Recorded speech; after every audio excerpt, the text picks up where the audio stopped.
Welcome back to 91 North, 95 South.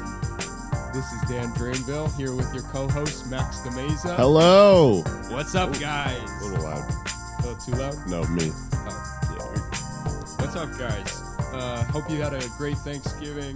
Hope you maybe got to go home, see your parents, see your families. We did, so we're feeling blessed for that. I know we both had some good Thanksgivings. We ate a lot, took home some leftovers, and it was an enjoyable time. And I know that I watched some football, some terrible football on Thanksgiving Day. This is why we don't play with our mics, kids. It's wrapped too tight. Well, yeah, you messed with my primo rap job. I did. Oh. Was that loud? No, it wasn't too Okay. bad. We can fix it. Dan right. just completely knocked his mic out of the stand. I did. I'm a dummy. How could I mess up such a beautiful thing? That's all I do. No. All right. Well, you want to get us into the topics? We got a full plate today. Yeah. So we've been we've really been away for a week, so we've got a lot to talk about this for this episode.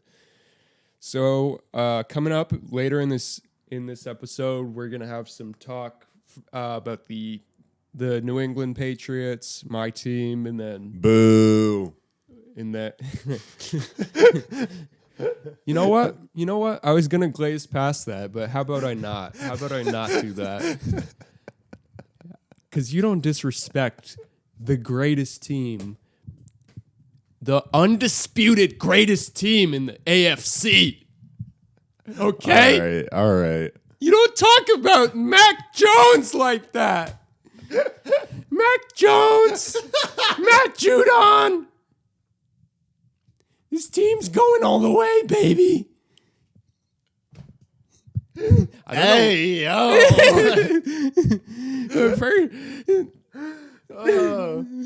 I just can't wait for the Patriots to lose in the first round of the playoffs. God, that would be terrible, but also fitting Because I probably didn't. won't.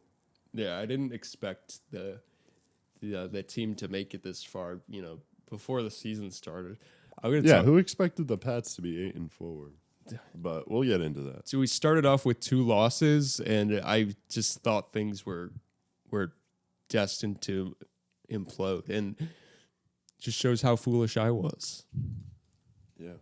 But then we got the Giants, the beating post of the NFL. New York Football Giants.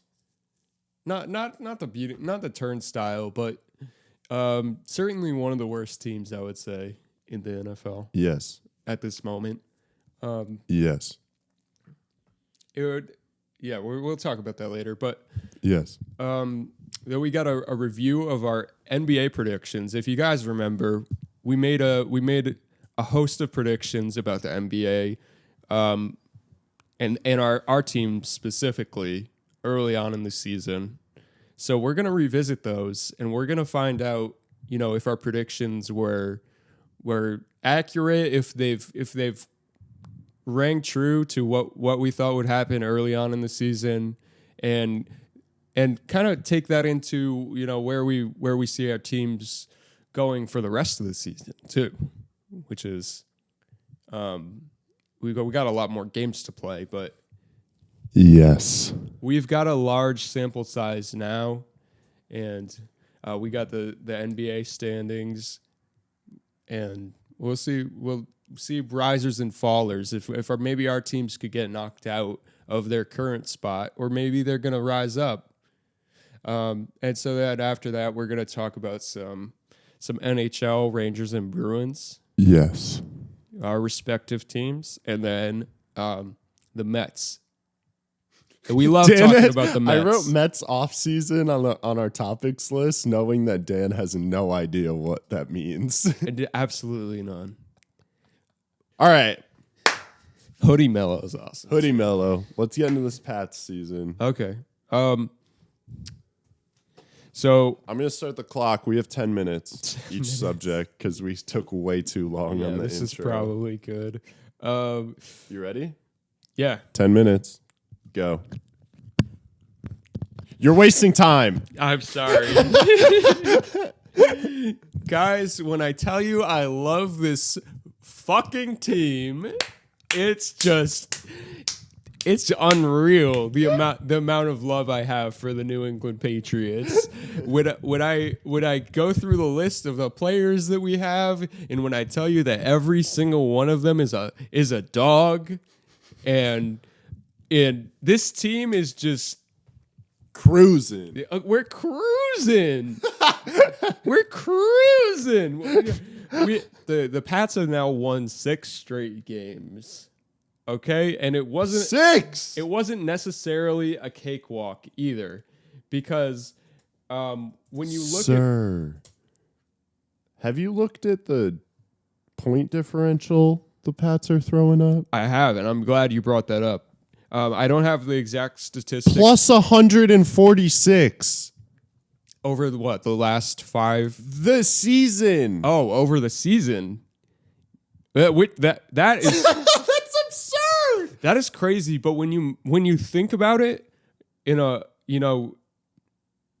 you go back and you think about the losses that the Pats have had, it's like their losses they weren't getting blown out. It was close games. Even against the Buccaneers, who they played it back on October 3rd, that game finished 19-17 Bucks. And it was frankly a game that the Pats easily could have stolen from Tom Brady and that crew. So their worst loss I'm looking at for the season came against the Saints of all teams, and it was by 15 points.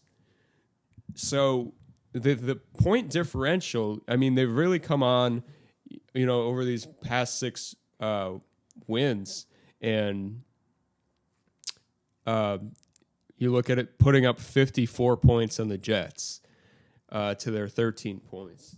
Outscored the Chargers 27-24. Outscored the Panthers 24-6. Outscored the Browns 45-7. Outscored the Falcons 25-0. Jesus. And then 36-13 against the Titans on this past Sunday. So you look at what the defense is doing. You look at how they're exploiting the weaknesses of these teams. And I mean, over that stretch of 6 games, you have a seemingly weak team in the Jets. Belichick is going to try to whoop on the Jets any chance that he gets. And then the Chargers, which the Chargers are, not exactly looking like a solid team right now, but certainly have a lot of talent. Justin Herbert in that. Also, going into that game, people were talking about them being like a great team. Yeah, I was talking a really about good them team. as a great team. So yeah, I thought hindsight is more 2020 with that game, especially. Yeah, and if anything, that loss to the Pats kind of has seemed like a turning point for the Chargers, where they're just slipping. I don't know what's going on. Their defense has not been great. Certainly, they have one of the worst rushing defenses in the NFL at this moment. But so that was really like the game where the Pats defense was most ineffective against a team in that stretch. If you look at the point totals, but even still, and ineffective is giving up 24 points. Yeah, which is not that bad. And I believe that if I'm remembering correctly, one of those touchdowns was sort of in garbage time. And the Pats had already garbage time. So yeah, if you take that away, you're gonna get a score of 27-17, which makes it a lot more palatable. And then the Browns team, which is always tough, or not always, because historically the Browns have been bad, but with this pass rush that they have, including Myles Garrett and some other great pass rushers.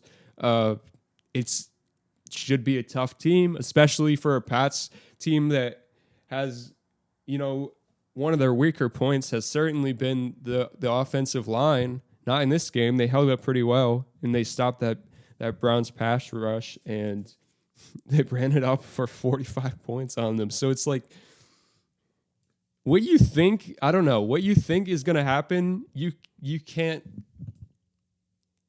I don't know. It's defying logic. It's like this was supposed to be a team that wasn't amidst a rebuild and just got rid of Cam Newton, and here comes Mac Jones as the starter.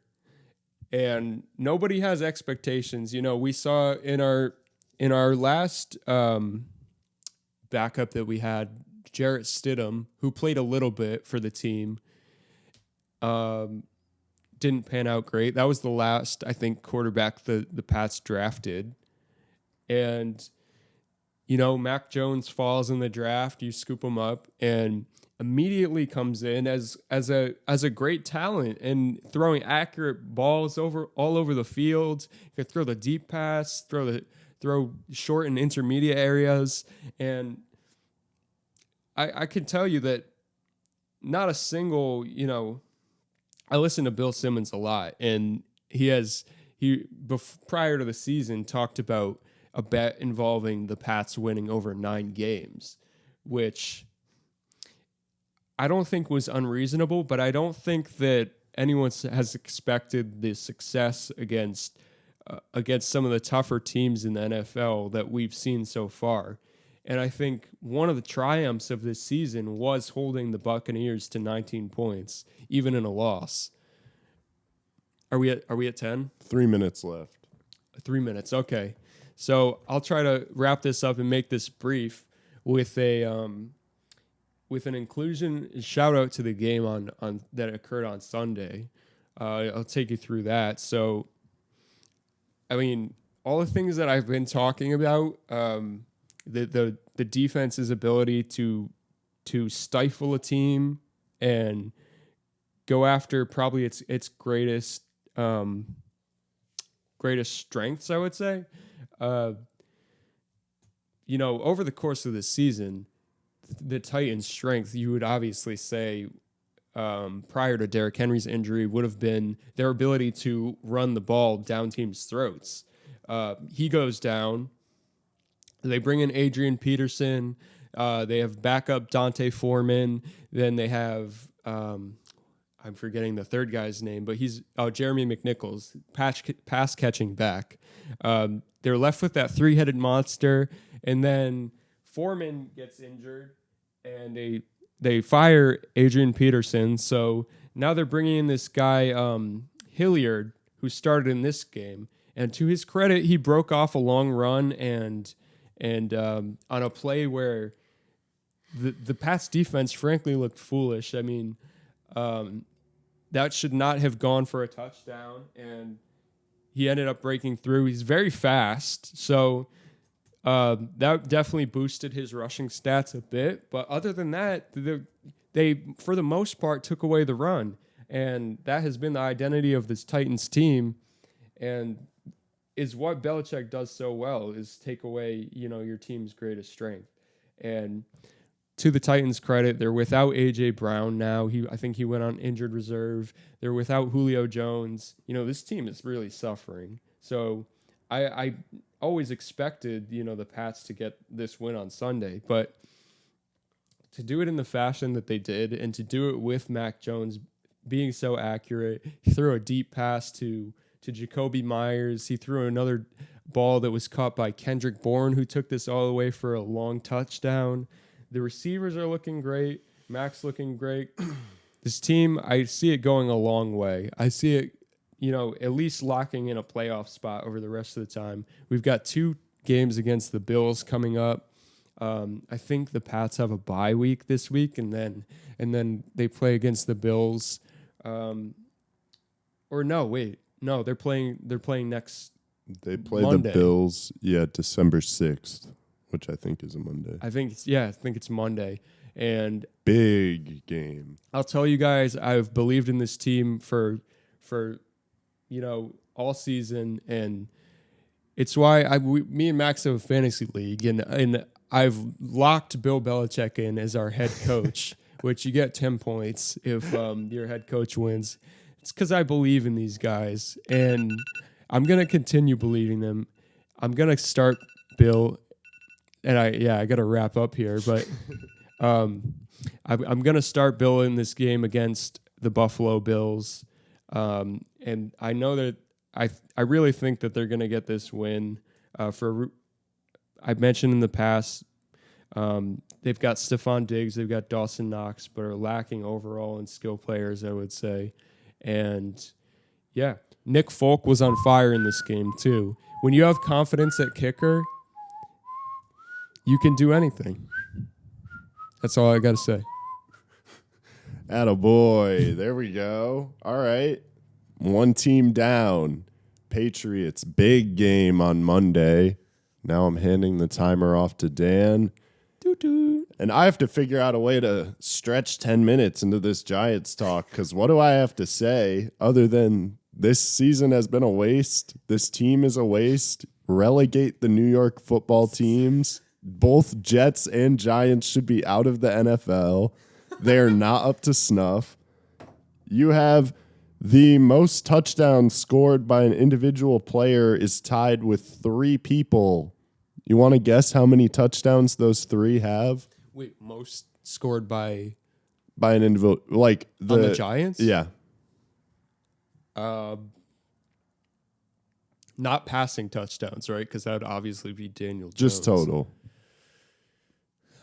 Is there, not including Daniel Jones. Okay. Because obviously he has the most.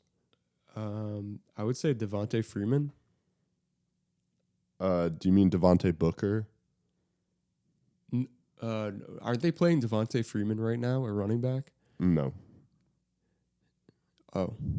Yeah, I would say. I mean, I guess, yeah, Devontae Booker came in for a couple games. I'm just looking for how many. Oh, how many? 3. Yeah. 2. Damn. So there are 3 people, including Saquon Barkley, who, granted, has been injured, but he's also played in 7 games. This is supposed to be a second-round pick in a draft. He's thrown up 2 touchdowns, 260 yards, and he's averaging 3.6 per carry. Daniel Jones is averaging 4.8 per carry. So, yeah. Oh, my bad. That was rushing. Passing. Oh, don't worry. Passing touchdowns, same amount. It's 2. Evan Ingram. Wait, are you kidding? Oh, not Daniel Jones passing touchdowns. Sorry, receiving. Okay. Yeah, Darius Slayton, 1 touchdown in 8 games. Andrew Thomas has 1 touchdown. Who is that? He's an offensive lineman. Jesus Christ. Joe Judge is up to some trickery. He's up to some tomfoolery. Sterling Shepard, 1 touchdown in 5 games. Kadarius Toney, 0 touchdowns in 9 games. Kenny Golladay, 0 touchdowns in 8 games. Wait, didn't Kadarius Toney? I think he got suspended that one game, and then he's been injured. But he's played in 9 games. Yeah, but not much for the first couple.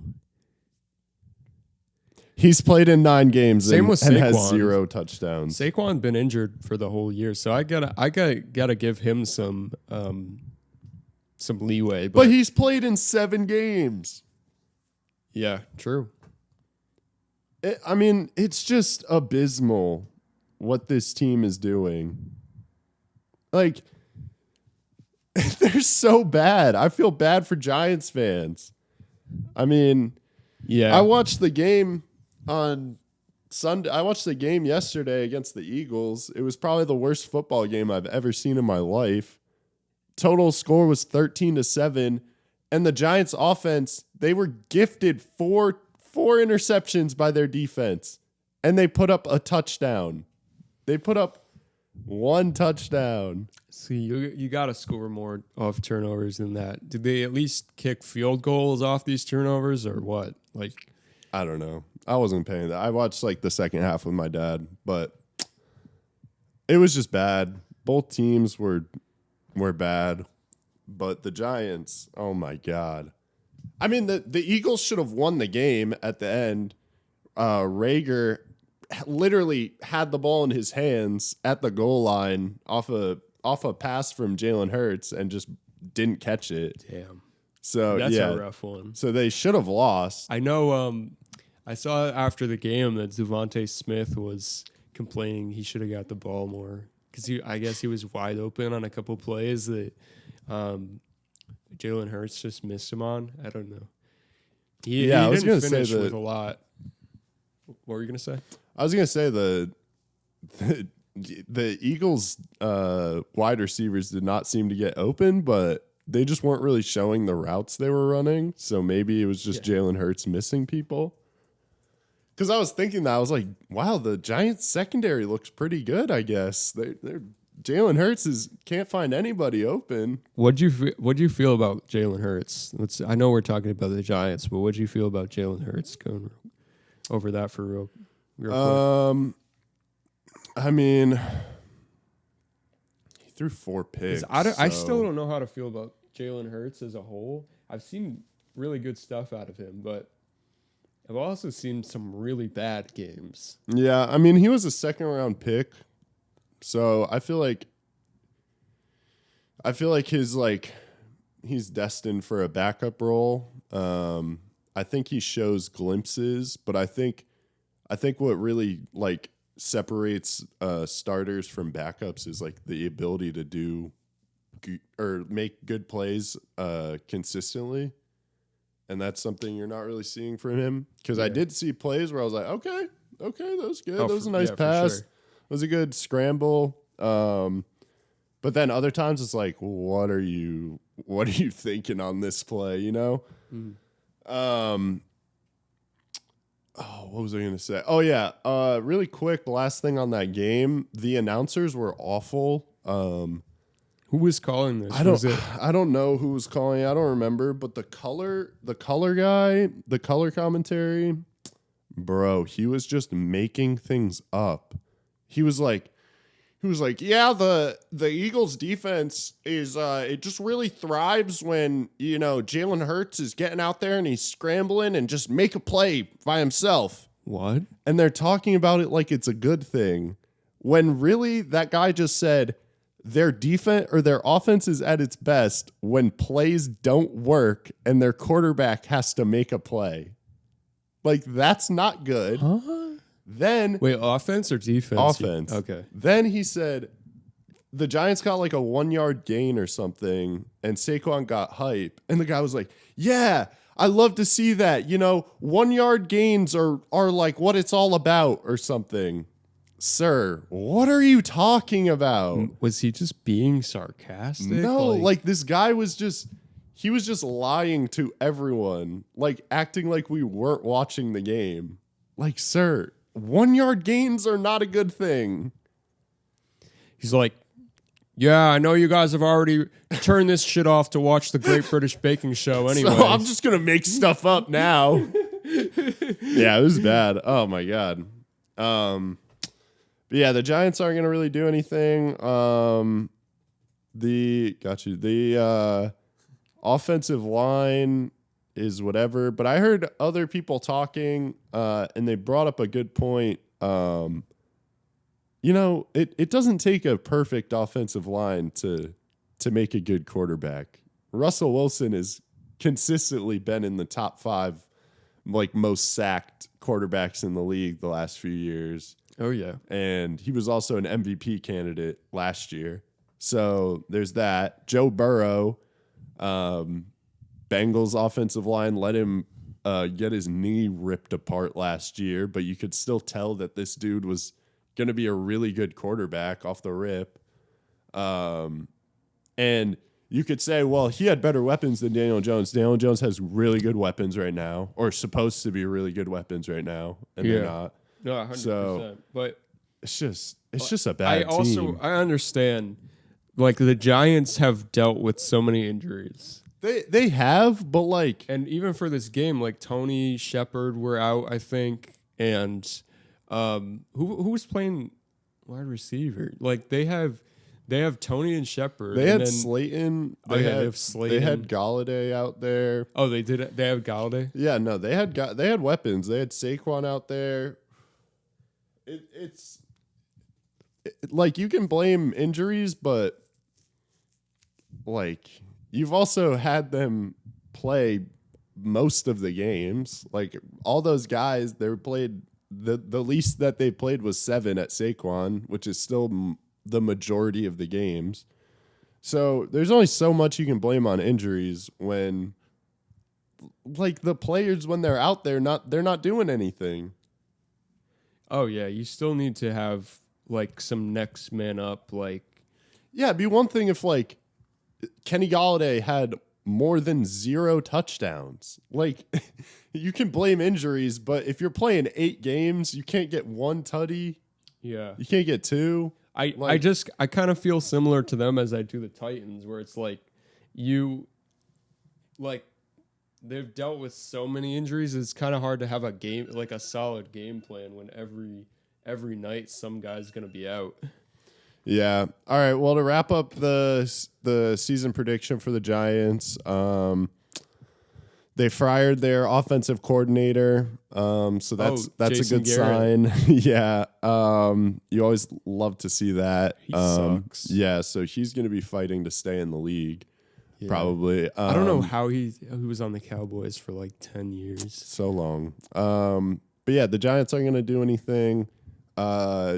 If you're one of the Giants fans calling for them to trade all their draft picks for Russell Wilson, I would like you to see a psychologist or a psychiatrist. It's not you the should answer. really check yourself into some form of hospital, Hey, man, whatever's listen. nearest to you, because there's something clearly wrong with your state of mind, not living in a reality. Because I don't know what you expect Russell Wilson to do to just transform this team into a contender. At best, he's given you what? 4 or 5 more wins. You're barely a 500 team. Great. Have fun. Like, Yeah. okay. We would good urge job. you to walk down from that ledge. Yeah, you're gonna you're gonna waste your future for a couple first round exits in the playoffs. Good job. That's a really good decision. No, that's not it. That's not it. All right. I think we should give this topic maybe 15 minutes or something. 15? Yeah, because we got our NBA prediction review starting now. Okay. All right. Dan, do you have your list up? My preseason list? Yes. I don't think I have it saved. What did you think we were reviewing? I think I may have lost it. But wait, let me go. What do you think we were reviewing? I just thought we were going to go off our predictions. Yeah, these. Oh, I just remembered them. Oh, okay. Not exactly, but All right, well, you can start. I can start with mine. Just a review. I had the Bucks, Nets, Hawks, Sixers, Celtics, Heat, Knicks, Bulls, Hornets, Pacers. So, pretty wrong on everything. I think there's not a single team in the correct spot. So right now we got the Nets 1, then we got the Heat, then we got the Wizards, who I didn't even have making the playoffs, number 3. We got the Bucks, who, to be fair, their whole team has been injured for most of the season. We got the Bulls, Hornets, Knicks in the play-in, Hawks in the play-in, Celtics in the play-in, Cavs in the play-in.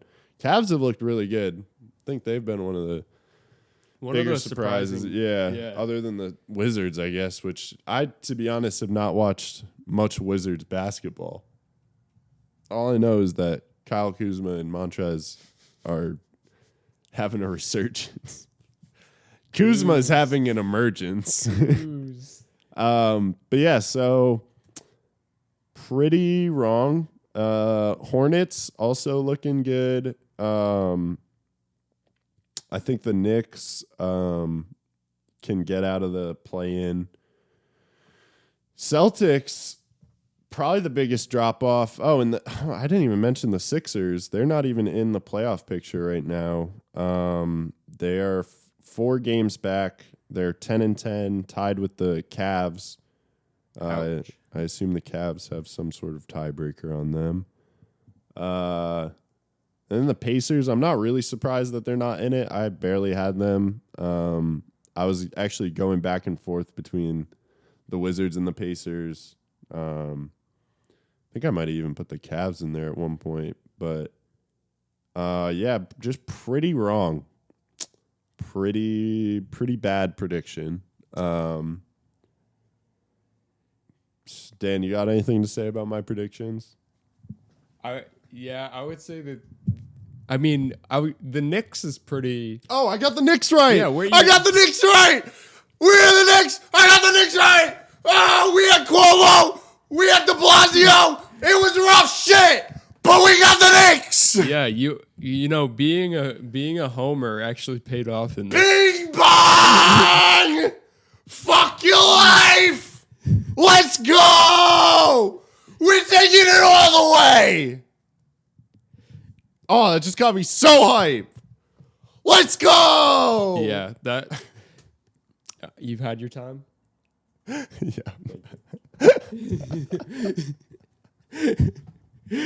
Yeah, well, anything else? the Knicks is definitely like spot on. I mean, bravo on that. Deserves to be hype. Let me see. Yeah, I mean Not again.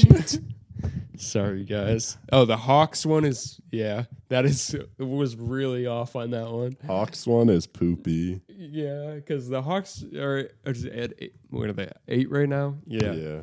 With tied with the Celtics. So, yeah, I mean, what does this say about where we thought the NBA would be before the season? I mean, well, I think one thing both of us were right about is that we thought it was going to be really tight. And the 10th ranked team in the conference is only 4 games back from number 1. It is really tight right now. So, I mean, this is a very fluid situation. Like, all of these could change by the time this comes out on Wednesday. Yeah. So It's I don't very feel true. like I don't feel that bad about my predictions. Bucks and Nets, I don't really Nets was a pretty close one, and the Bucks have been injured this whole time. So yeah, that's one thing. The Bucks have dealt with so many injuries that it's like you can't you weren't necessarily wrong on your pick for the Bucks number 1. right, and they're on a 7-game winning streak right now. Yeah. 8-2 in their last. They could 10. still take that top Yeah, spot. so- Absolutely. Yeah, they're only a game and a half back. Yeah, so that's a very real possibility. And the Nets, like, although they are the top team in the Eastern Conference, like, have not been without their struggles, it has looked like. Right. So, yeah, I could see them getting that. And then the Hawks, I think, they're pretty accurately. I mean, what do you think about them for the rest of the season? Because I feel like, I mean, the way the other teams have been playing, like, I could easily see them like staying in the play-in. I think they're a play-in team. Yeah, which is crazy. Last season, Yeah, they went into the conference finals. They didn't play the Bucks, did they? no They played the Sixers, and then the Sixers beat them, right? Or they beat the Sixers? No, they beat the Sixers. So yeah, conference finals. It's crazy. Which they're kind of in a hangover from that. It seems like, and then the Sixers, who are just hanging on to a play-in team right now, which is crazy. Yeah, but they're without Ben Simmons too, and Tyrese Maxey, although he is bald. I mean, that team, they've got they've got Seth Curry too. Yes, sir. Yeah, The best Curry in the league. yeah, which he's playing like out of his mind. Like, We do have to hurry up on these. okay. So, What do you say on the Eastern Conference? Do you remember where your picks were? I remember generally where I was on these. So I think I had like same as you, Bucks and Nets, at least in the top 3. But I you had the Sixers in the top 3, right? Or did you have them lower? I don't think I had them in the top 3. Okay. Because I had the Bulls and the Heat really high. Because of the moves they made in the offseason to acquire Kyle Lowry and You'd be correct in that prediction. well, so we see right now the Heat Number 2. Heat are number 2, yeah. Bulls and 5. the Bulls are only a half a game behind them. So I would think I was accurate on that front. I did have the Sixers in like a mid Eastern Conference spot, which is like that not correct right now, but like you said, they are within a couple of games of that spot. But thinking realistically about the Sixers, I see them. I don't know. I could see them being a play-in team, certainly. I could actually, they're tied with the Cavs right now. I could see them taking that spot. I think the Cavs are going to hold on. I want to say that. I want to say Cavs so look too. good. The Evan Cavs are Mobley dogs. Looks sick. Yeah, Mobley is like playing like defensive player of the year right That's now. a hooper. And then who knows? I could see the Sixers taking down my Celtics. Although Sexton did just go out with a season-ending injury, didn't he? Oh, did he? I think he just had, or at least like a big injury. I'll look it up. Which would be huge. But we're Oh yeah, torn meniscus. yeah. So that actually I changed that. They could easily fall out without him. I mean, that's a big part of the team. It is. He provides a lot of scoring. We also only have 5 minutes, Okay, well, so yeah, I had the Knicks about where I have them for you. I expected them to be in the middle, but I also put the Celtics in the middle, around like 5, 6, 7. And you did as well, which has not been accurate so far. Great. And it's not looking like a great pick because I'm just gonna say it. I think the Celtics are a play-in team. That's what they are. So whoa. yeah, they're a play-in team for me for the rest of the season, and they're gonna have to fight for that play-in spot. I know Jaylen Brown has been injured for maybe, I mean, it's been quite a few games now, but he just got back. He's on a minutes restriction. They had this game against the Raptors last night where they won, but it wasn't in exactly astounding fashion. Don't get too deep into the predictions. Oh yeah, We gotta wrap this up. okay, yeah. Well, anyways, the Celtics I think are a play-in team for the rest of the season. Word. All right, let's go to the Western Conference quickly because we're gonna run out of time. We're gonna go over. I had the Suns, Lakers, Jazz in the top 3. I had the Warriors, Mavs, Clippers 4, 5, 6. Nuggets, Blazers, Pelicans, Grizzlies in the play-in. I would like to say I did say the Warriors were going to be a good team, but I did not think they were going to be 18-2 without Clay. No, absolutely not. To be fair, I don't think anybody did. No, we were both wrong on that. I think everybody was like, yeah, they can be like a little bit above 500, which was what I thought when Clay comes back. Well, nobody expected Steph to go nuclear. Yeah, Steph is absurd. Anybody who didn't see him get teed up the other night and then tee up the ref after he made a stupid 3 in the 4th, you need to watch that. It's why you watch basketball.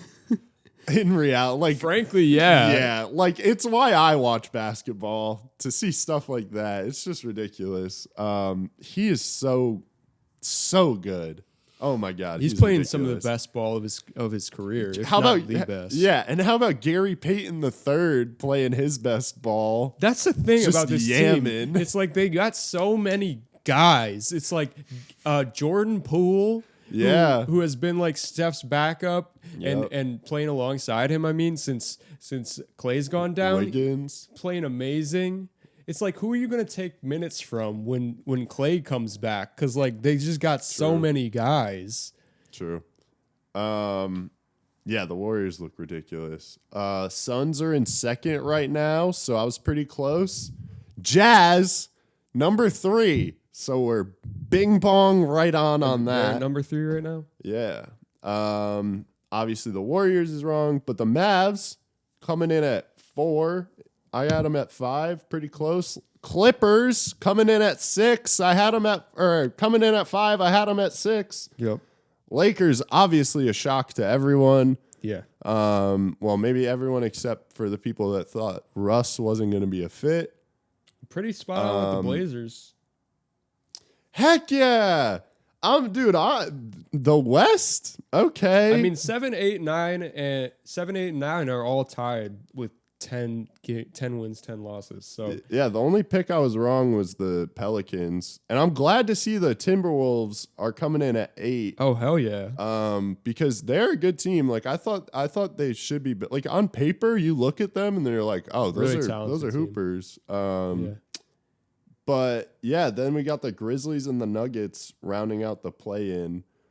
I feel pretty good about my predictions. You were pretty damn accurate with the West. I'm feeling real good about my West predictions. Except for the Lakers. I mean, yeah. That is just like you swapped the Lakers and the Warriors in this list. True. And it looks better. Yeah, it looks a lot better. Yeah, I'm feeling pretty good. Do you remember your picks?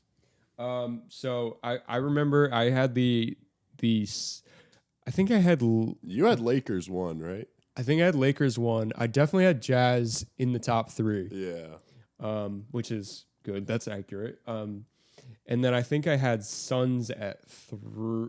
I think I had Jazz 2, Suns 3. So those ones, you know, we were both wrong about the Lakers. I think we both expected the talent of the Lakers, bringing in Russ to kind of outweigh any maybe floor spacing problems that they might have. And we've seen them have some early issues. Russ isn't exactly playing the best basketball that he's ever played. So maybe, you know, second half of the season, we might see him pick that up a little bit. I don't know. What do you think about that specifically? You think Russ, is this just what he is now? Is he like, you know, it feels like you're getting 80% of what Russ was before. I think he's declined a little bit, at least athletically, getting older. I see we're out of time, but no, it's okay. We can go over. Yeah, I don't know. It's like it's just some of the shots he takes, which I feel like has been throughout his career. Shot he takes selection bad shots. bad. And like, but he still makes these great passes and has this great vision, and like he's an automatic triple double.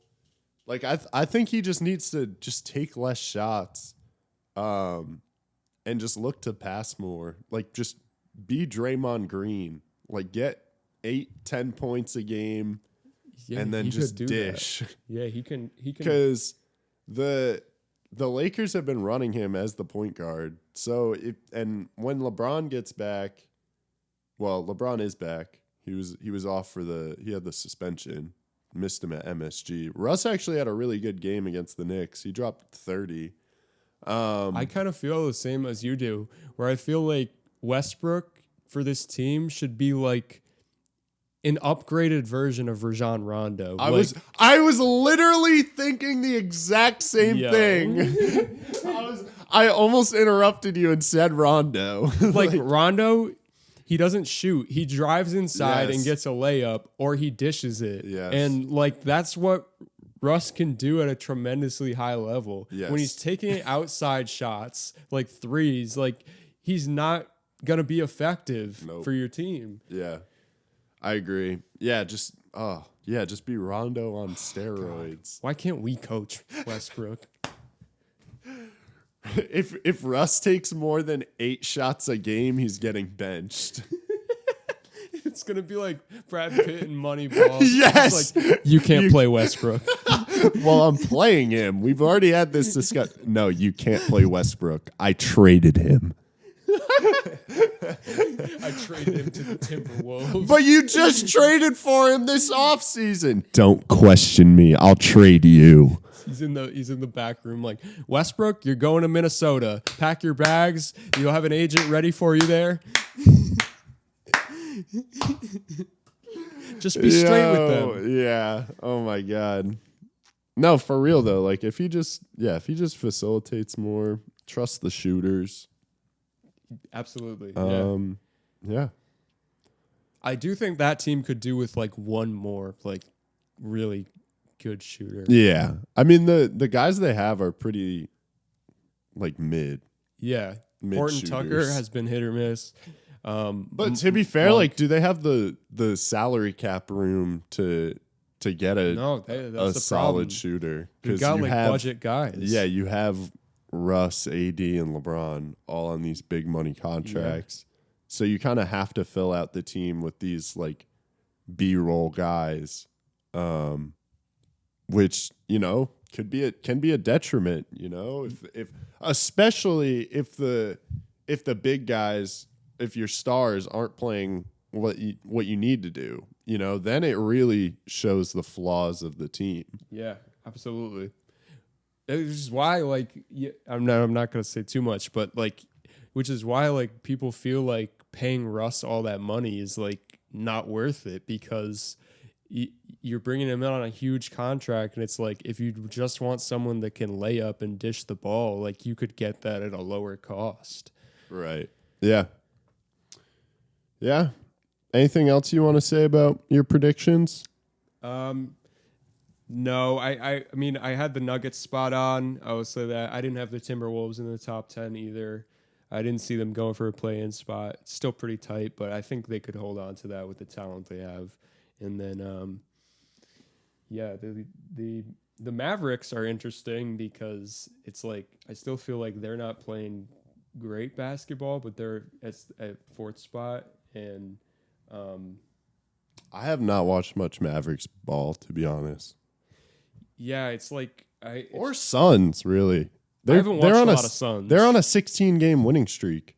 Yeah, that's insane. That's wild. Yeah. Think about it. One in they 3. went 1-3 and then said, "Nah, we're done losing." Wait, yeah, we didn't even mention that. No, yeah, I was waiting to the end to mention it because I saw that and I've just been. Yeah, that's wild. They went 1-3 and said, "Yeah, we're kind of over this losing thing. We're just gonna win the rest of the season." They said, wait, Suns in 20, Suns in 20, Suns in 20, Suns in 20. Yo, that's the best thing I've ever seen in my life. Someone needs to remake that meme. Suns in 20. All right. Anything else? No, I'm good on that. I was off on my East, bang on the West. I feel real good about the West. Yeah, you did good with the West. I wish we had your list to see if you were exactly accurate. I lost it because I got a Fugazi notes app on here. Fugazi. All right. It's what you've all been waiting for. It is time for the New York Knicks season review at the quarter mark, the outlook for the rest of the season. 10 minutes on the clock. Let's go. Bing bong. I got the timer over here. Oh, okay, yeah. Dan, throw it up. All right. So some big news came out today. Kemba Walker is no longer your New York Knicks starting point guard.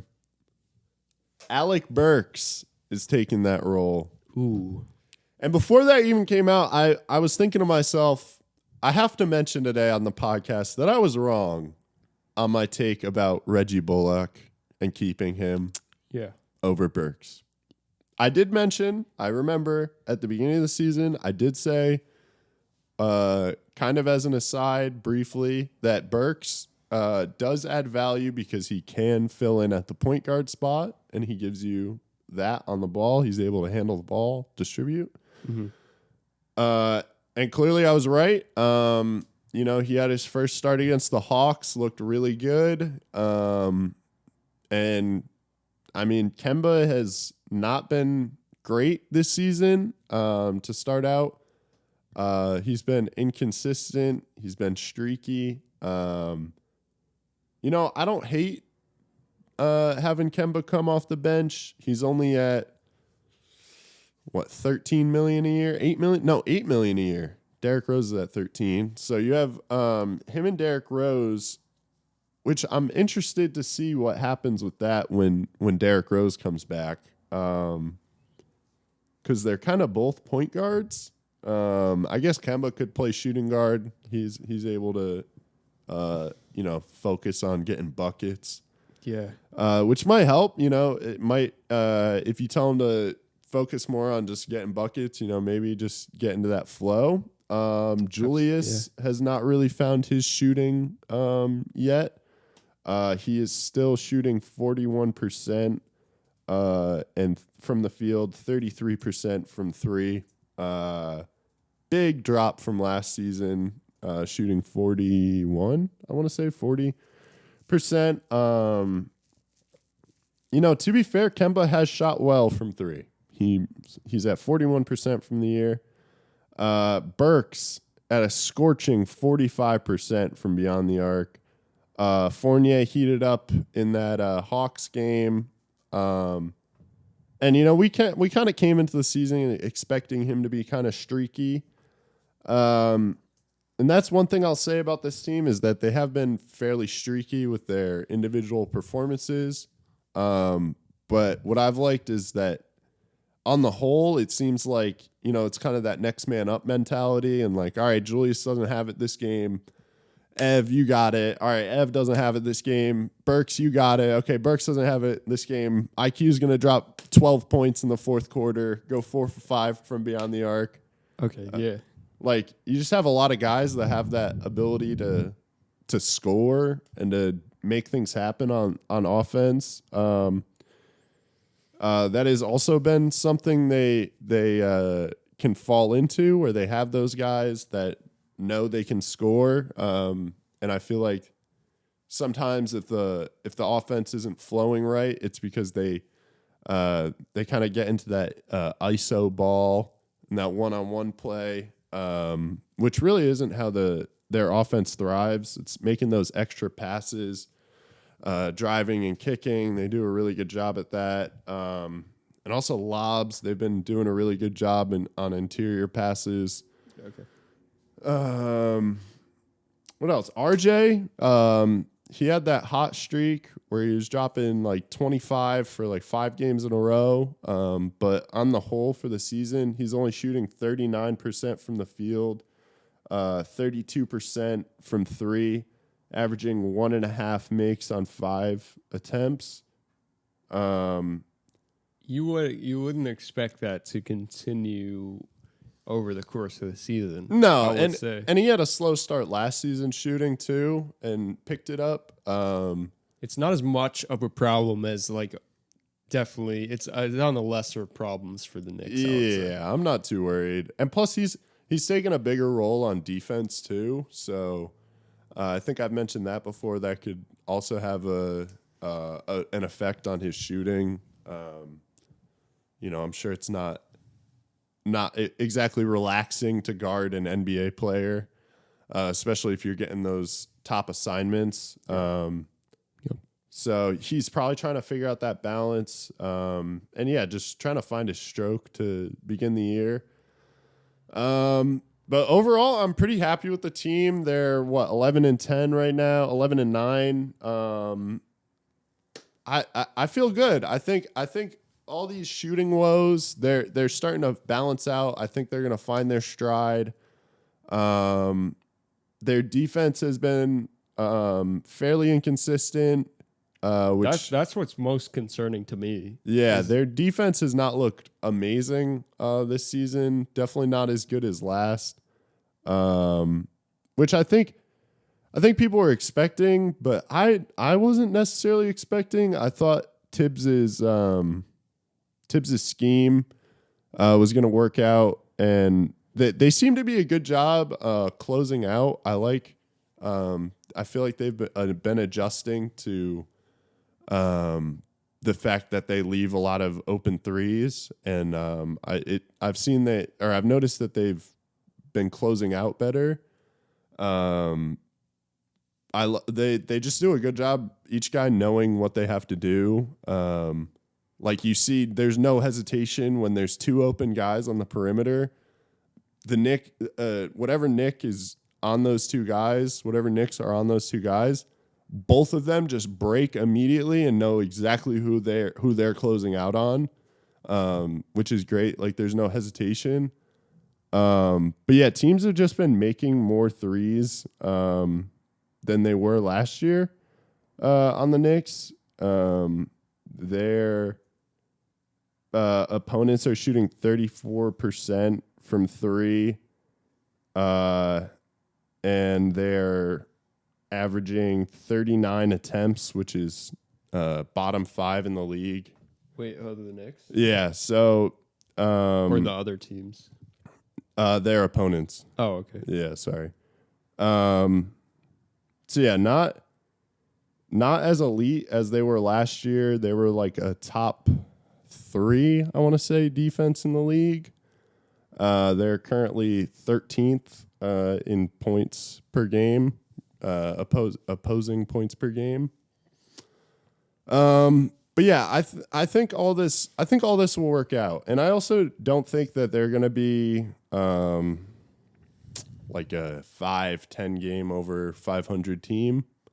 I think probably at most they're going to be 3 or 4 games over 500. But I mean, that's pretty much what I expected. We went over my predictions. I had them 7th. Yeah. They're 7th, so I'm not super surprised where they're at. So you ranked them at a play-in spot, and right now it seems like they're on track for a play-in spot. Yeah, I think the only thing is I wasn't expecting. I was expecting this outcome. I wasn't expecting the way they got to this outcome. I thought Julius was going to carry the team. I thought RJ was going to carry, and I thought IQ was going to have a really good start to the season, which he has recently. He's definitely heated up, shooting threes, making good decisions. I mean, in the Hawks game, he looked incredible.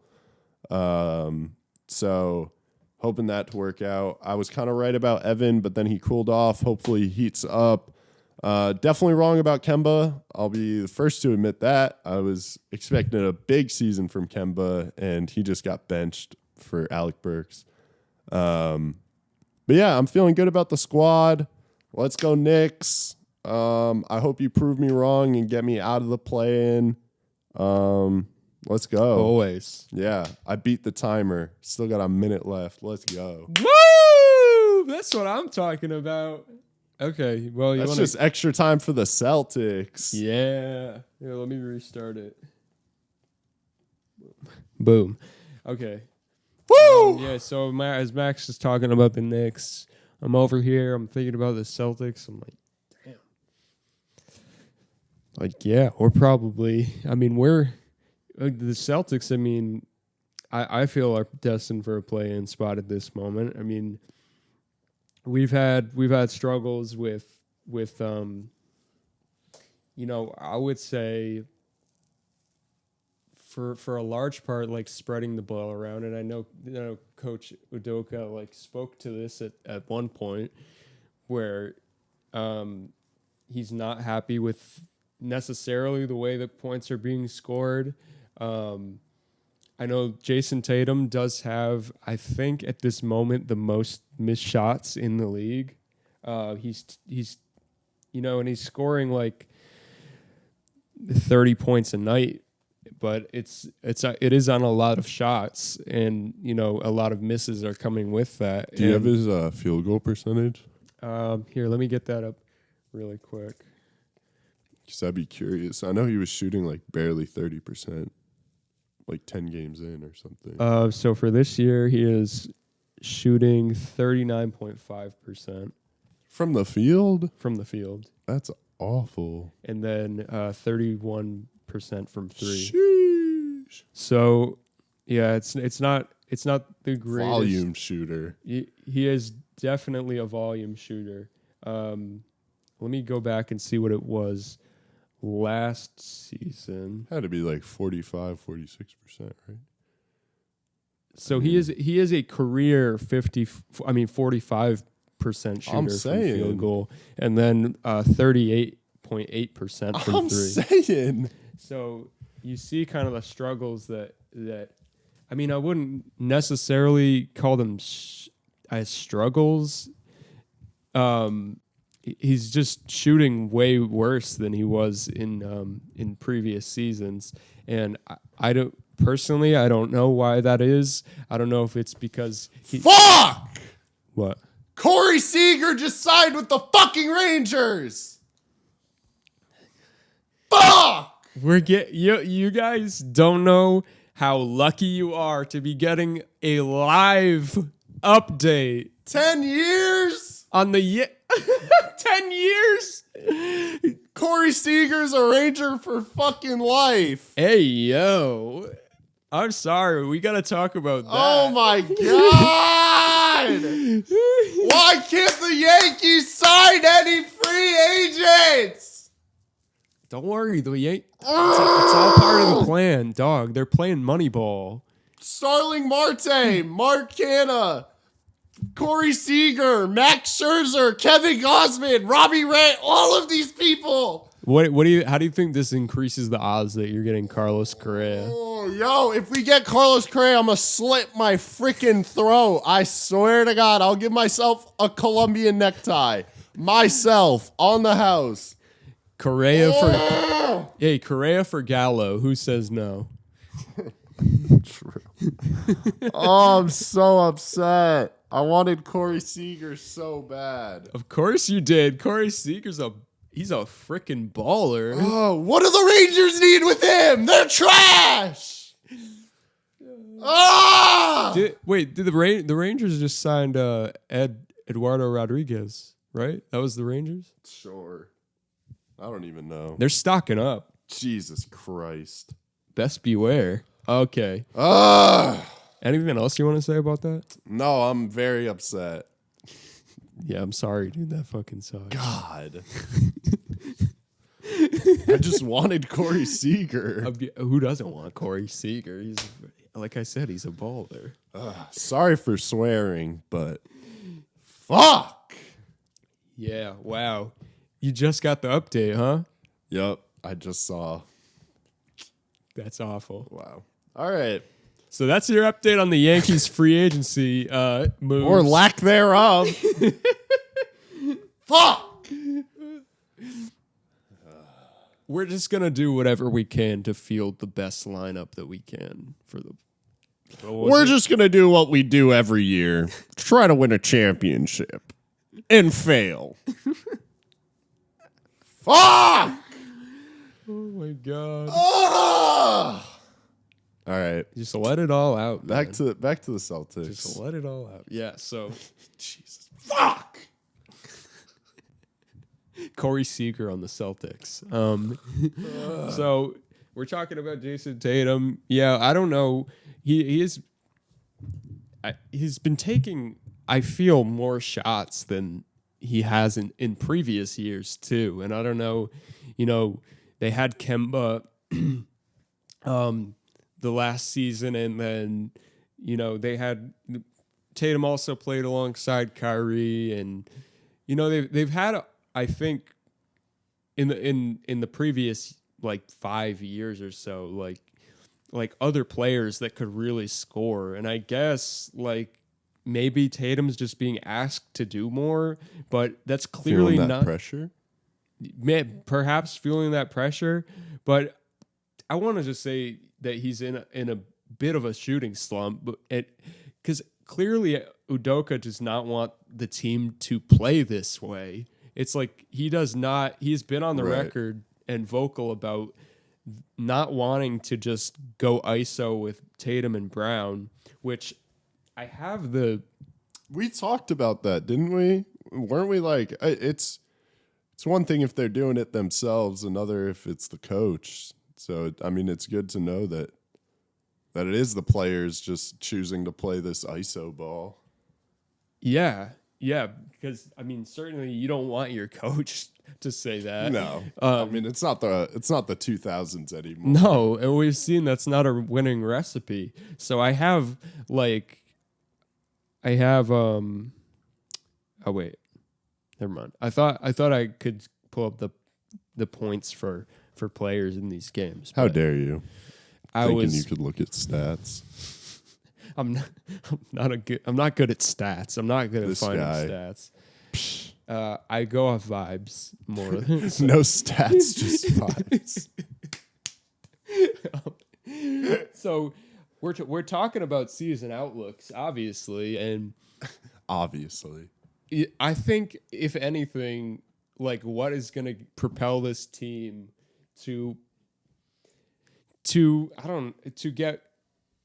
You're fighting for a 6th seed. Reasonably, I don't feel the Celtics have any chance at being the 5th seed when you look at the other talents in the Eastern Conference. So if you look at how you're fighting for that 6th seed, I think if anything, the thing that will be the Celtics' success is getting your role players involved and shooting. Because if you look at the game against the Raptors last night, the Celtics got a win, and it was not a win where you just saw Tatum and Brown scoring.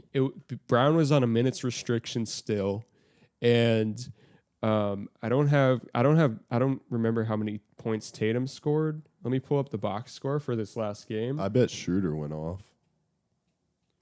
Dennis Schroeder.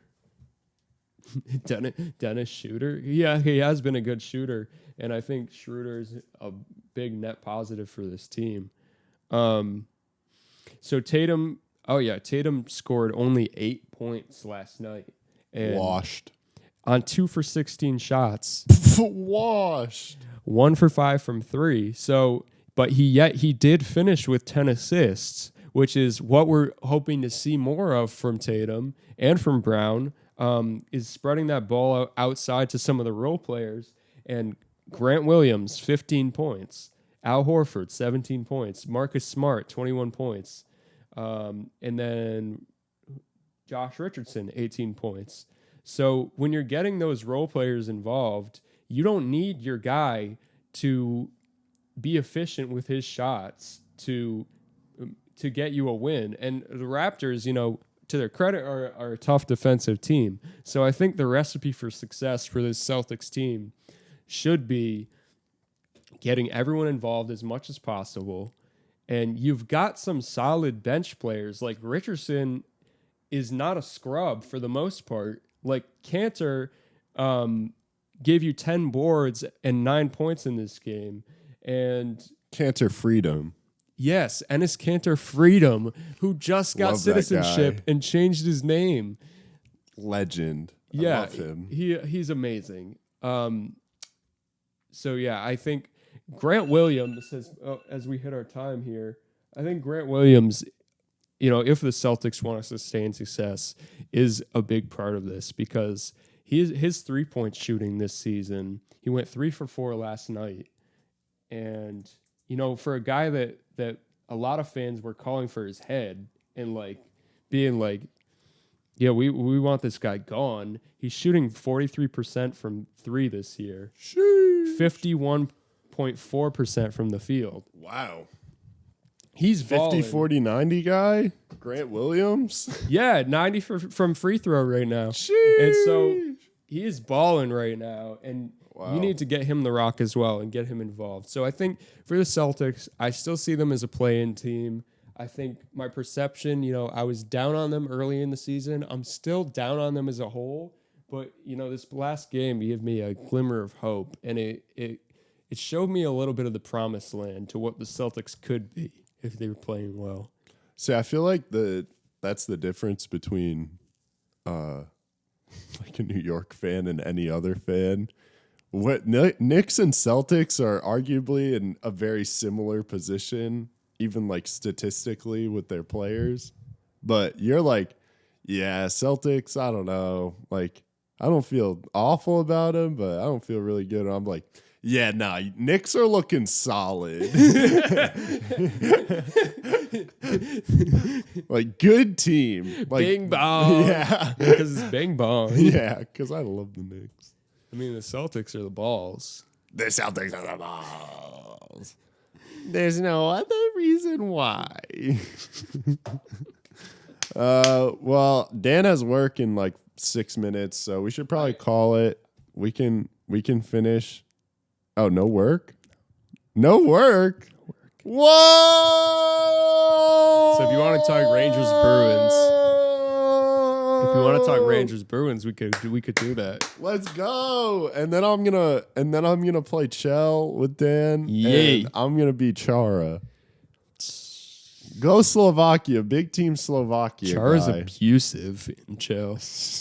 Yo, if you play as Team Slovakia, just play as Chara, stick handle, do whatever you want. Or if you're playing his team Kazakhstan, play as Yannikin. Yannikin. Shooter. He is your father. All right, let's talk Rangers, baby. Yeah. The boys, they're looking sick. Rangers are buzzing. Third in the Metropolitan Division. Yes, sir. Currently 13-4-3. And you know what's great? Igor Shasturkin. He's great. Oh, sorry. What's great? Igor Shasturkin. Rangers goaltending. It's being a Rangers fan. We're blessed. We had Messier in the 90s. Or Messier. We had, what's his face? Richter, whatever, in net. Yeah, Messier wasn't a goalie. Messier was not a goalie. I don't know why I said Messier. Who knows who after him? Then we had Lundqvist, King Henrik. Now we have Igor Shasturkin, currently 11-3-2, rocking a 2.2 goals against average and a 933 save percentage. Elite. Oh. You got Adam Fox picking up right where he left off, leading the team in points with 21 points, 4 goals, and 17 assists. I mean, everybody knows about Adam Fox, Norris Trophy winner Adam Fox. By the way, did I mention he won a Norris Trophy? Adam Fox won the 2021 Norris Trophy. I think they know about Adam Fox. Adam Fox, Norris Trophy winner. Don't look at his Twitter, though. Twitter, he gets an F on his Twitter. If I was a scout, I don't know. I would have to include that in my scout rankings. As you should. If we're including that in a tool, he's got 5 out of 6 tools. Twitter, not one of them. Artemi Panarin, he's got 21 points. Chris Kreider, 15 goals in 20 games. I'm so sorry for all of my headphone listeners. I just blew out the mic. He's got 15 goals. I think 9 goals on the power play. It could be wrong, something like that. That's 9 power play goals. That's nuts. What is he in the league like? Dan, I don't know, but I'll look. He's got to be one of the top. He is one of the top. He's been top 2, right behind Leon Draisaitl. Yeah, he is number 2 behind Leon Draisaitl with 10. Who, in case you are not aware, plays with the greatest hockey player of this generation, Connor McDavid. Yeah. So take that into consideration. Kreider gets Genos. Yeah, Kreider gets Genos. He is number 3 in the league in goals behind Leon Draisaitl and Alexander Ovechkin, who kind of good at hockey. Hot take, Alex Ovechkin might be good at hockey. So Chris Kreider's look great. Yeah, he may or may not pass Wayne Gretzky. I mean, dude, try moving Chris Kreider out in front of the net. God, he's so good. He just puts his big body in there and just gets all the dirty goals. And he's got a laser. Oh, man, I love Chris Kreider. He's looking great. I would love to see Zibanejad score a little bit more. But overall, this team has looked really good. They've, a lot of their wins have come from Igor just standing on his head. But I feel like they've picked it up. They've tightened it up. Their 3-man game on the power play with Panarin, Zibanejad, and Kreider in front of the net is just looks so good against the Bruins on Black Friday. Woo! You got the bottom 6. They probably have the best fourth line in the league, which, I mean, I know it's a fourth line. They're giving you 10 minutes a night, whatever. But, bruh, the fourth line is nasty. Third line has looked great as well. I'm feeling good about the team. I'm feeling great about the squad. I think they've got a good mix of veterans, youngsters coming up. I would not be shocked if the Rangers made a run. They're winning a round. I'm guaranteeing that. I'll put my life on that. They're winning a first round. That's guaranteed. I don't really know what else to say. Georgiev is ass. Whenever you see Alexander Georgiev in net for the Rangers, go look at DraftKings, go look at FanDuel, check the over. And you probably want to bet that over. I've done it twice and I've hit. Georgiev sitting with a 858 save percentage, which is just atrocious, and a 408 goals against. How he has a winning record, I don't know. Well, a 500 record. I don't know, but he does. So that's great. Wait, does he have a shutout? I feel like he has a shutout. I think he might have a shutout, which is absurd. But yeah, I'm feeling good about the Rangers. Dan, you got any opinions on the Rangers? The Rangers, I did watch a little bit of that game between the Bruins and the Rangers, probably a period and a half. And they were simply outplaying them, it seemed like. I mean, first period, the Bruins were big outplaying the Rangers. And then they just came back in the second and third and just woof.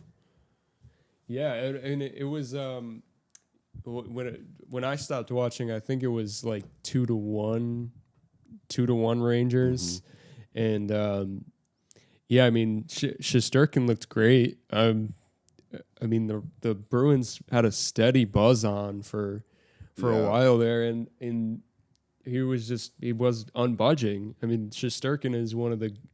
God, he's so good. Yeah, I think he's at this point one of the great goalies in the NHL. Yeah, I mean, it's just there are goalies in the NHL where you just watch and you just feel so calm, with them in the net. Yeah, he's calmly dominant. He just stands there, just makes every save. Yeah, I love how he plays because his game is so much about positioning and just being in the right spot so he doesn't he's just so good. He's watching the MSG intermission one time, they were breaking down his skating as a goalie, and just he carves instead of doing this push. I'm not a goalie, I don't understand this, but he's basically changing how goalies are skating, and a lot of teams are teaching goalies to skate how Igor does. God, he's just so good. I love watching him, man. That's probably why I'm so high on the Rangers, because to be honest, like I said, a lot of their wins have come from him just absolutely standing on his head, which, isn't necessarily a very sustainable way of winning. But also, we've seen goalies in the NHL where they just decide they're going to be George Vezina this year. And, it's just one of those weird positions. It is, yeah. Where, you know, And you can Mike's see guys fall off too. yeah, like I mean, yeah, you have the like you look at goalies on Hockey Reference, and it'll be like this 5-year stretch where they're the greatest goalie in the universe, and then the ends of their career bookends are they're just like meh, they're okay. Yeah. You know, it's a weird. It's kind of like a pitcher in baseball where you just have these peaks and valleys. Like Mike Smith last year being 40 years old and throwing up like a 920 save percentage. Like it's just weird. So you know, I say it couldn't be. It's not sustainable, but it also could be. So we'll see. But I'm feeling good. Awesome. Yeah. Are you feeling? Who do you feel better about in terms of you know, making a deep run into the playoffs? You feel better about the Rangers or the Knicks? Oh, Rangers for sure. Rangers are looking good. For sure. Plus, let's check out the NHL standings. The Lightning have been struggling. I know Vasilevsky was struggling to start out the year. Bruins are struggling. You know, the big scary teams, they're not really doing great this year. So it could be kind of a run like the NBA Finals last year, where the big name contenders aren't really in it so much. I'm hoping the Leafs don't win a playoff series again, because I'm just a bad guy, fundamentally a bad guy, and want to see the world You're evil. burn. You're evil. You just want Steve Dangle takes. I mean, who doesn't want to see Steve Dangle actually lose his mind this year if they lose? Oh, we got a video. Accidentally. Yeah, I definitely feel better about the Rangers making a run. Plus, I mean, you get to the playoffs and what am I looking for? A killer goalie, whatever, an elite goalie can really take you far. Yeah, completely. Also, I forgot to show you this video during the Knicks take, so I'll show you now. Alon will edit it. Actually, watch it on your phone. It's in the group chat. Okay. It's a beautiful play by Quentin Grimes and Obi Toppin. Oh, it's just a beauty.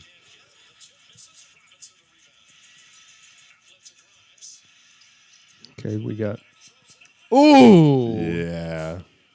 Oh my God! Yeah. What did that rim do to him? Obi hates rims. I'll tell you, he can really throw it down. Oh my God, he's so fun to watch. Yeah, he's really fun to watch. I mean, he can be electric at times. Whew. You're telling me. On certain plays, like he's not a consistent player yet, definitely. Nah, but he's looking good. Oh, the Rangers also signed Marcus Semien. Sorry, getting ahead of myself. Ooh. All right, you got any Bruins takes for us? I got a couple Bruins takes locked and loaded. So, yeah, I mean, honestly, haven't watched much of the Bruins this year. I'm subtly aware of the Bruins, and you know, I watch the highlights sometimes, but yeah, I think they're sitting at 11-7 right now, which is not a great record. I think where are they in the standings here? I just lost my tab. Oh, man. This man. They're how many points? They're fifth in the Atlantic Division. Oh, So I can tell you that. Yes. They have 22 points. Number one team, the Toronto Maple Leafs, have 33. The Maple Leafs are going nuts right now, just setting up for a colossal collapse. for real. The biggest one that we've keep winning in the regular season, please. Use up all your energy. Hurt even more. more. My God. Go like 80-2, please. He's going to have to make another Leafs documentary. My God. Toronto might burn. All right, yeah, but you look at the last game with the Bruins. They just beat the Canucks 3-2. Then they had that game against the Rangers that I was talking about with Max, that was on Black Friday, and they took a win against the Sabres 5-1 before that, lost to the Flames, and then 3 wins before that against the Devils, Canadiens, Flyers. So,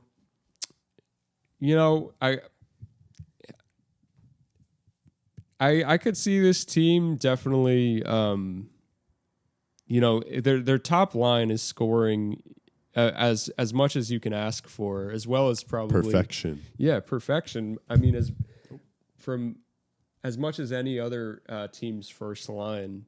And Charlie McAvoy looks incredible. He's taken it from the blue line and he's really just handling things. And he's got, I think, 3 goals this season, bunch of assists. And so, just to point out, Marchand, Bergeron, and Pasternak are all point-a-game players, which is absurd. Yeah, they have 24, 18, and 18. Yeah. God, that's insane. Marchand leading the team with 9 goals. Whew.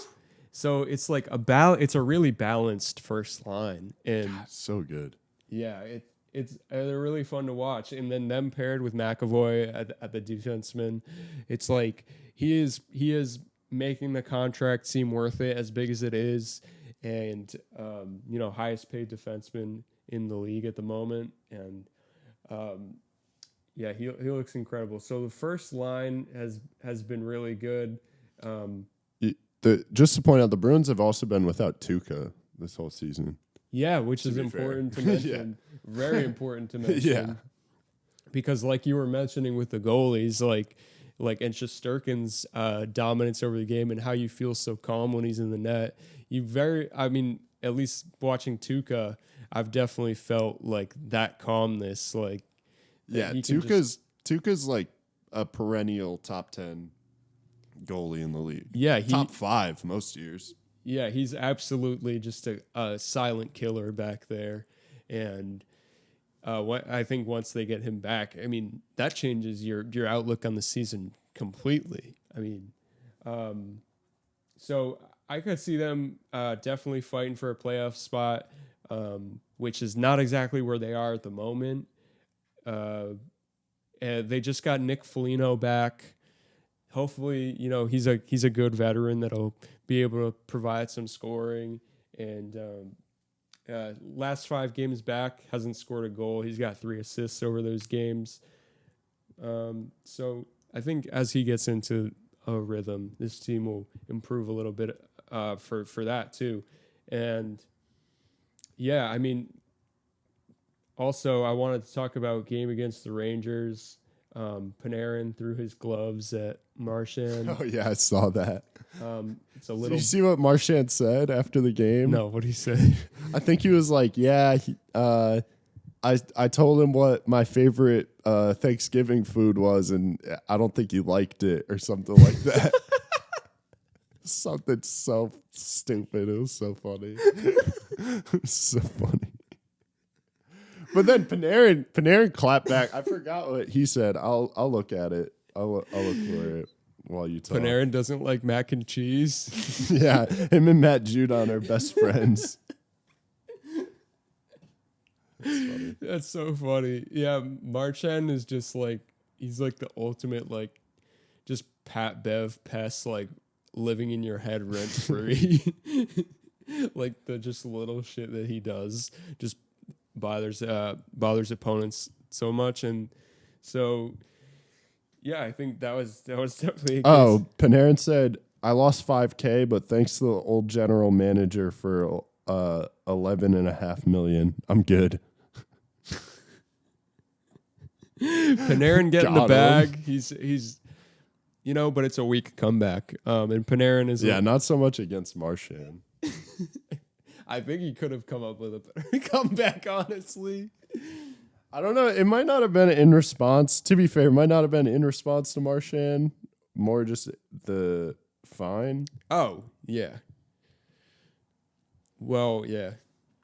How much does Panarin get paid? It's a lot, right? $11 million, yeah. $11 million per. Mm-hmm. Yeah, so he'll be all right. But I think so. Yeah. But yeah, hockey fines definitely feel like a lot more than when you see defined in the NFL or the NBA. Because when you see an NBA fine, you're like, oh, like these guys are making like maybe like 14, 15 million on the lower end, and then like for the bigger guys, it's like way more than that. And so yeah, it's like not as much a detriment to them as 5 million would be to Panarin. Right. 5K. 5K. Oh, sorry. 5 million would be huge. Oh, 5 million would be devastating. Yeah. It's half your salary for the year. Devastating. But yeah, outlook on the Bruins, pretty good, I guess. This man has watched 2 minutes of Bruins games this year. We gotta get you to watch the Bruins. I gotta watch the Bruins. Gotta watch the Bruins. All right. Well, let's close this out by covering the Mets offseason really quick. Also, I'd like to add that the MLB app, the MLB.com transaction tracker, whatever, is awful. Because I looked on the app and on the website, and it did not have anything about Starling Marte, did not have anything about Max Scherzer. What? I don't know if it just hasn't been finalized, so maybe the official transactions, but Oh, yeah. Marte was a couple days ago, so I'd be shocked if it wasn't official yet. So, Max Scherzer just signed today, 3 years, $130 million. Decent amount of money, getting $43 million a year. Wow. Yeah, quite a chunk of change.